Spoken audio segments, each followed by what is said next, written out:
Chapter 2070. Faria must have relied on the pill he gave her, which was why she was able to save her life under such treacherous conditions. So Alex hurriedly asked again, "Xingshi, have your people found Faria's whereabouts?"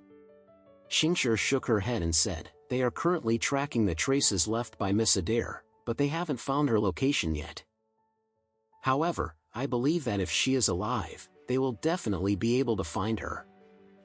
After speaking, Xingshi added, "Oh yes, Master, a large number of police officers have already been dispatched to Nishitama County by the TMPD to conduct a search. I believe they are also looking for Miss Adair. They have many police officers, and helicopters are more suitable for fast and large-scale search and rescue. I think Miss Adair's whereabouts will be found soon." Alex shook his head solemnly and said, "The reason Faria suffered this accident, in my opinion, must be that someone attacked her. If the TMPD finds her whereabouts, it will be impossible to hide this matter from the people behind the scenes.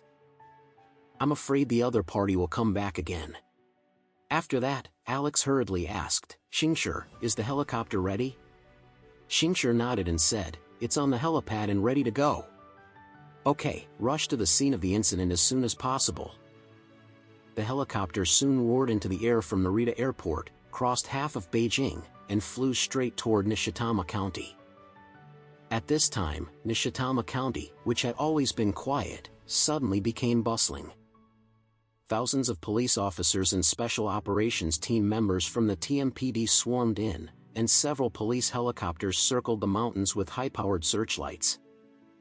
In the shadows, the ninjas of the Ito family were in the valley, following the traces left by Faria. After all, Faria was not a cultivator, let alone a master, so she couldn't completely conceal her movements. The ninjas were very meticulous.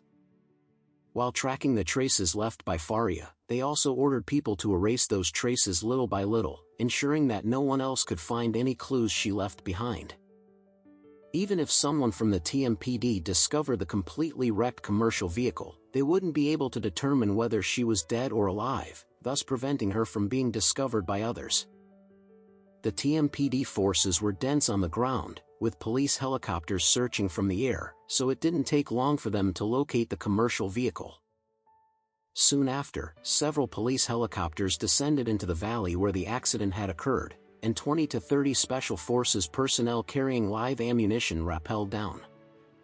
As soon as they arrived, they sealed off the scene tightly. They conducted an initial inspection and confirmed that there were 2 deceased individuals inside the vehicle. Then, tracing upward along the route of the commercial vehicle, they found the body of Faria's assistant, Swallow, halfway up the mountain. The officer in charge immediately reported to headquarters via radio, "We've found the scene of the incident. The vehicle matches the one from the surveillance footage. 3 bodies were found at the scene. One has been identified as Swallow, a woman accompanying Faria. The other 2 bodies have been completely carbonized and can only be identified as a man and a woman. The identity of the woman cannot be confirmed." The commander-in-chief asked urgently over the radio, "Have any other clues been found at the scene? You've only found 3 bodies, but according to the surveillance footage, there were 4 people in the vehicle when it left the hotel, 1 driver, Faria herself, and 2 assistants. It's impossible for there to be only 3 bodies."